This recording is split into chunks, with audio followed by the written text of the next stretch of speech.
বুলি ক'লে আদেশ নালাগে, মোৰ তুমৰলি তেজত দগ বগাই উঠে এহেজাৰ এটা ৰণুৱা ঘোঁৰা। নিজৰ দেশখন সকলোৰে প্ৰিয়, যিখন দেশৰ বায়ু পানী সেৱন কৰি জীৱনটো উদযাপন কৰিছে, যিখন দেশে দুখোজ দিবলৈ নিজৰ ভূমিক দুই চৰণলৈ আগবঢ়াই দিছে, সেইখন দেশ অৰ্থাৎ মাতৃভূমিক সকলোৱে মনে প্ৰাণে ভাল পায়।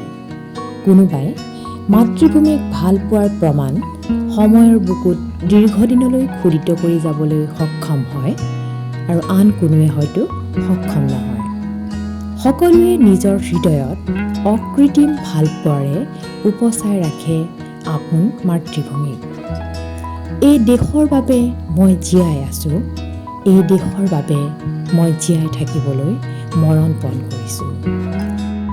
অসম আৰু অসমীয়া জাতিৰ কাৰণেই সৌভাগ্য যে 400 বছৰ পূৰ্বে এনে এজন অসমপ্ৰেমী সাহসী বীৰৰ জন্ম হৈছিল, যিজনে দেশমাতৃৰ প্ৰতি নিজৰ জীৱন উচৰ্গা কৰিবলৈ কুণ্ঠাবোধ কৰা নাছিল, যিজনৰ দুৰ্দান্ত স্বদেশ প্ৰেম, কৰ্তব্যনিষ্ঠা আৰু আত্মবিশ্বাসে বিগত 400 বছৰে অসমীয়া জাতিক মূৰ তুলি জীয়াই থাকিবলৈ প্ৰচণ্ড আত্মবিশ্বাসেৰে জীৱন যুঁজত আগবাঢ়ি যাবলৈ সাহস যোগাই আহিছে। সেই সাহসী বীৰ পুৰুষগৰাকী আছিল লাচিত বৰফুকন। ঋষিমুনিৰ দেশ ভাৰতবৰ্ষৰ উত্তৰ পূব সীমান্তত অৱস্থিত এই চিৰসেউজীয়া দেশখনত যিটো জাতিয়ে সুদীৰ্ঘ 600 বছৰ ৰাজত্ব কৰি এই অঞ্চলত বসবাস কৰা সকলো জাতি উপজাতিক একত্ৰিত কৰি বৰ অসমৰ ভেটি গঢ়ি তুলিছিল, সেই জাতিটোৱেই হ'ল আহোম।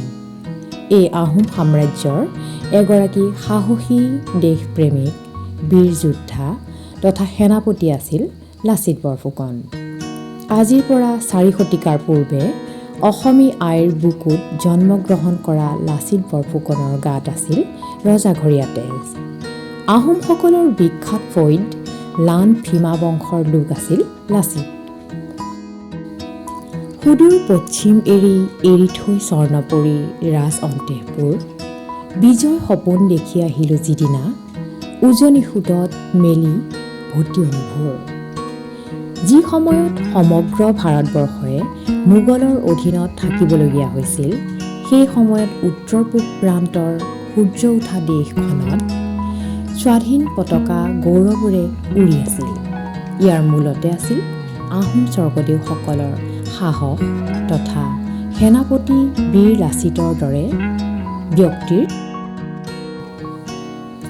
ঘোঁৰা বৰুৱা, দুলীয়া বৰবৰুৱা আদি পদবীত কাৰ্যনিৰ্বাহ কৰাৰ পাছতহে সেনাপতি পদত অধিষ্ঠিত হৈছিল। সেনাপতি পদত অধিষ্ঠিত হৈ লাচিতে বীৰত্বৰ প্ৰদৰ্শন কৰিছিল শৰাইঘাটৰ সেই বিখ্যাত যুদ্ধখনত, যিখন যুদ্ধত পৰাজয় বৰণ কৰিছিল সমগ্ৰ ভাৰতক নিজৰ অধীন কৰা পৰাক্ৰমী মোগলে। বিজয়ৰ সপোন দেখি আহি মুখ ঠেকেচা খাবলগীয়া হৈছিল বীৰ লাচিতৰ কূটকৌশল, ৰণনীতি, সাহস আৰু দেশৰ প্ৰতি থকা অগাধ প্ৰেমৰ কাৰণে। দেশৰ কাৰণে শুনিলা এদিন মৃত্যুৰ আবাহন, জাতিৰ বুকুত জগাই তুলিলা দুৰ্মদ যৌৱন। লাচিত বৰফুকন অসমীয়া জাতিৰ কাৰণে কেৱল মাথো এটি নাম নহয় বা এজন মাথো ব্যক্তি নহয়, অসমীয়া জাতিক জগাই তুলিব পৰা, যৌৱনৰ অফুৰন্ত শক্তিৰে শক্তিমন্ত কৰি তুলিব পৰা এটি সত্তা। দেশপ্ৰেমৰ অফুৰন্ত নিদৰ্শন লাচিত বৰফুকনে 1671 চনৰ মোগলৰ সেনাপতি ৰামসিংহৰ বিৰুদ্ধে যুঁজ দি মোগল সৈন্যক পৰাস্ত কৰিছিল। যদিও আহোমৰ সৈন্যবল কম আছিল, তথাপি সেনাপতি লাচিতৰ ৰণকৌশলৰ সন্মুখত তিষ্ঠিব নোৱাৰিলে। দেশৰ বাতৰি শুনিবানে বীৰ, নিদিওঁ তোমাক ফাঁকি, তোমাৰ অসম নাই আৰু আজি জগাটোহে তাৰ বাকী। লাচিতৰ সেই বৰ অসম আজি আৰু নাই।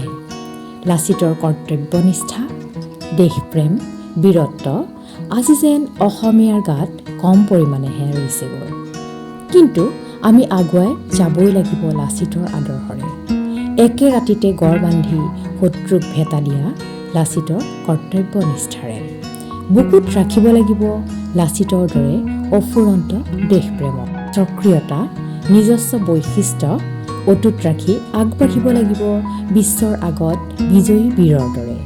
এয়াই আমাৰ পণ হোৱা উচিত লাচিত বৰফুকনৰ 400 বছৰীয়া জন্ম জয়ন্তীত। ধন্যবাদ।